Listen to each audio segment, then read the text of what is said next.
the woods, a makeshift clubhouse spells out the family name, Griffith. It is the same name now tied to child cruelty charges, including physical and sexual abuse. Deputies say 9 children ages 7 to 16 lived here in isolation. The arrest affidavit says some couldn't read, others didn't even know their birthdays. Jill and Brian Griffith, along with their adult children, Dallin and Liberty Ann, are all facing charges.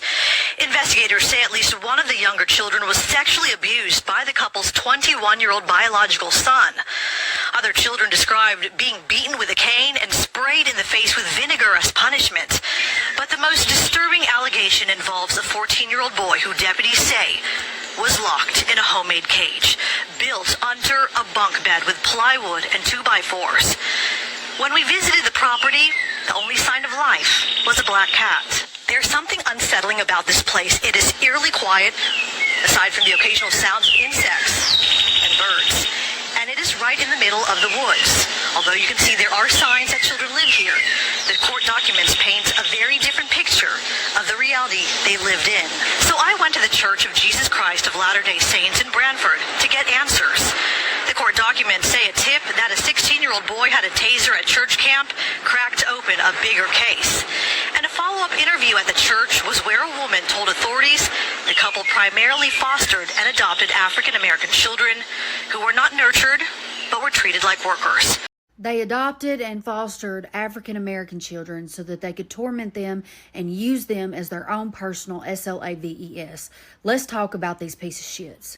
This is Brian and Jill Griffith, 47 and 41, and their son and daughter, Dylan and Liberty Griffith. And they were arrested this week and charged with aggravated CA after a concerning tip came from a church member. This all came to light when one of the older adopted children came to a church camp with a taser. At first, these pieces of shits tried to claim it was a toy, but it was discovered it was not. A follow-up visit with the woman who first made the report with DCF said she was concerned about how their children were treated because most were illiterate and did not know the basic information such as their last name. She was concerned that these pieces of shits were adopting or fostering the children to use them as their own personal workers. When authorities showed up to do a home visit, Jill would not let them in the home. When she realized DCF wasn't going to go away, she reluctantly let them in the home and let the children be interviewed, but only if her husband was present. DCF noted that while there, of the 9 children, 5 of which were their biological children, the biological children were watching TV and playing video games, while the adopted children were doing housework and chores. While being interviewed with the DCF worker, the children did not know basic information such as their birthdays, and Jill would either correct them or have to look up information on her phone before she finally shut the interviews down, saying she needed to consult her lawyer. When DCF realized that there was a 10th child, a foster child that was unaccounted for, they asked the parents where she was, and they claimed that she had never been to Florida, that she was in Arizona, where they had moved from. But that was found to be untrue. She had been to Florida until sometime in 2024 when she called her biological mother and begged her biological mother to come and get her. The Arizona woman relayed allegations of at least one adult in the home committing SA against at least one child. Another section of the documents state that Brian Griffith, the father, allegedly beat the foster and adopted children with a cane, but was careful not to leave a mark. They also allegedly treat their foster and adopted children differently in terms of food.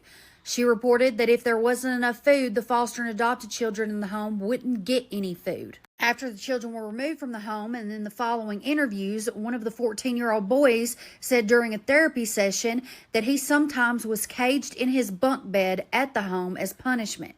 And in a follow-up interview with the sheriff's office, the boy alleged a routine where his parents would use a piece of plywood to cover up the only entrance of the bottom tier of his 3-tiered bunk bed, often making him wait until the morning before he could use the bathroom if he had to. Straight from the arrest warrant, the 14-year-old boy reported that his mother occasionally asked him to scoot out of his bed and lie on the floor, during which she pressed a plywood sheet onto his chest and back as a form of punishment, resulting in splinters that caused injury.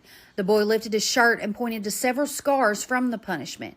He then explained that on one occasion, when he was banged on the plywood to release, or when he banged on it to be released, his mother unscrewed the plywood, leading him to believe he would be freed.